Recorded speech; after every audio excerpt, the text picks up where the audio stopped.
Donc, on vient de connecter effectivement Mongoose à MongoDB, c'est super. Maintenant, ce qu'on va faire, c'est utiliser les petites caractéristiques de Mongoose pour créer effectivement nos modèles. C'est-à-dire que notre MongoDB fonctionne avec des collections et des documents. Et donc, on va créer effectivement des collections. Et les collections vont correspondre à nos modèles. Donc, on va créer un fichier modèle. J'aurais même pu le mettre à l'intérieur finalement de Mongoose. Comme ça, au moins, on voit le lien. Models. Et le truc, c'est que ici, je vais créer un modèle user.js parce qu'on va partir du principe qu'il y aura des utilisateurs et des produits sur le petit site. Et là, je vais mettre déjà product.js. Donc, on va commencer par user parce que finalement, tout à l'heure, on va faire le login. Donc, on a besoin de petites choses de Mongoose encore. Donc, de la bibliothèque, on va récupérer modèle en minuscule et on va récupérer schéma. Comme ça, on a effectivement tout ce qu'il nous faut pour commencer. On va créer donc un user schema au départ. On va créer une instance de schema et comme vous pouvez voir, il y a en réalité deux objets intéressants. Donc le premier objet, c'est les choses qu'on attend de notre utilisateur. Donc on attend first name, des types effectivement string potentiellement. Nous, on attend aussi une gestion de ça si jamais l'utilisateur ne nous envoie pas les informations sous bon format. Donc on fait un V avec un charat 0 to uppercase, ça nous comprend assez vite, plus effectivement un V.slice 1 to lowercase pour le reste, donc autant préciser pour éviter d'avoir des surprises. Donc, comme vous pouvez voir, vous pouvez faire effectivement déjà un traitement des informations que vous recevez dans votre base de données. Dès qu'elles arrivent, elles sont traitées. On met une majuscule à la première lettre du nom et le reste est en minuscule. C'est géré pour nous. On sait déjà que first name et last name, ça va être le même topo. Donc, on peut déjà mettre un truc comme ça, last name, et ça sera super cool. Est-ce qu'on requiert cette information au départ? Et en fait, non. Pas nécessairement. On peut avoir des personnes qui n'ont pas cette information au départ, parce que quand on va demander l'inscription, on va demander juste un email, un password et une confirmation de password. Donc required false. Mais à un moment donné, ça va être effectivement demandé. On peut gérer ça du côté du navigateur. Donc, c'est fait. Hop, hop. Qu'est-ce que vous pouvez faire d'autre? Alors nécessairement, il y aura un underscore ID qui sera géré. Il est géré. On va mettre ça, gérer handled by Mongo DB automatiquement. Donc, on n'a pas besoin de s'en préoccuper. On a besoin d'un email quand même. On a besoin d'un email. Alors, type string required. Alors, ça, c'est pas required false, c'est unique. Bien sûr, il faut qu'il soit unique. On trim effectivement la chose. Qu'est-ce qu'on peut ajouter? On s'en fiche de la min length. C'est pas mal. Ensuite, la password. Hop. Type string. On peut mettre une min length. Ça, c'est pas mal.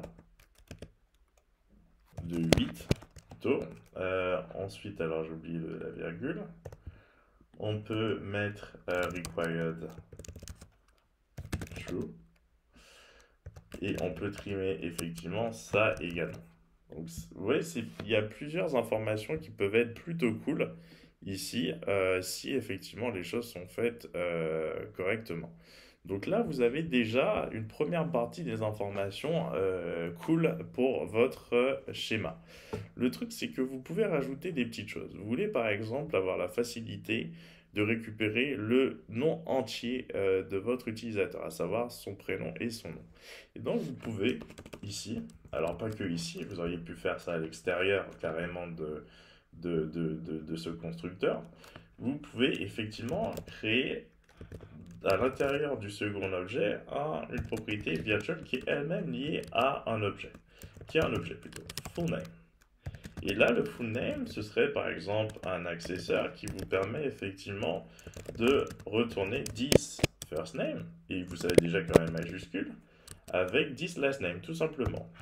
Et c'est virtuel, c'est-à-dire que ça ne crée pas une nouvelle entrée au sein, ou en tout cas une nouvelle, un nouveau champ au sein effectivement de votre table. C'est virtuel, ça reste virtuel et c'est ça qui est intéressant. Ensuite, ce que vous pouvez faire, alors il n'y a pas que ça qu'on peut faire, hein, mais là je ne vais pas forcer non plus. Vous pouvez ajouter effectivement une propriété méthode qui contient effectivement des méthodes. Tout simplement, si vous voulez faire des petites choses intéressantes avec vos informations, je vous conseille de garder cette écriture-là pour pouvoir utiliser le this que j'ai utilisé ici. Éviter effectivement une autre écriture. Là, ce que je veux, par exemple, c'est que ça me donne tout simplement, alors, hop, vous allez mettre this first name,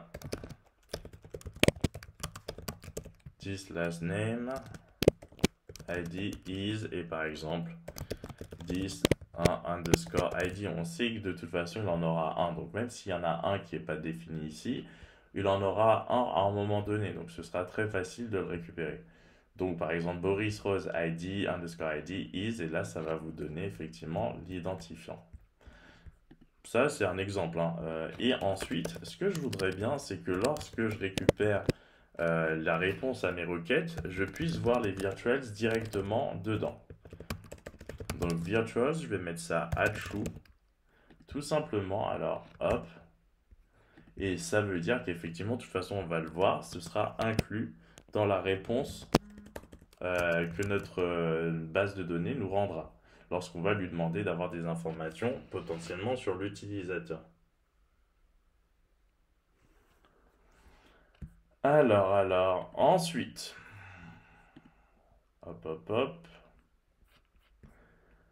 Ensuite, ce qu'on va faire, c'est créer des méthodes d'une autre façon. C'est-à-dire là, j'ai mis ça à l'intérieur de l'objet secondaire, comme virtuals et comme toJSON. Mais le truc, c'est que j'aurais pu faire effectivement ça à l'extérieur, tout simplement en travaillant sur les schémas depuis l'extérieur. Par exemple, là, on va imaginer une action d'achat de la part de l'utilisateur. Et là, je veux un petit message console log, par exemple. Et là, je vais mettre quelque chose du style...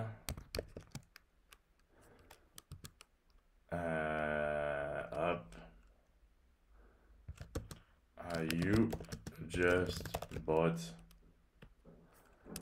et là, a product. Comme ça, au moins, on sait qu'il a acheté un produit. You just bought a product. Donc, vous imaginez bien la suite pour sell. You just sold a product.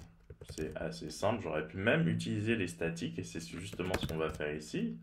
Au lieu de méthode, vous mettez statique pour des petites choses du style, par exemple, you have just logged in, par exemple. Un petit message, you have just logged in, tout simplement. Et là, user schema, alors en fait, c'est pour le login, je me suis un peu trompé. Login, fonction login, et là, user static logout.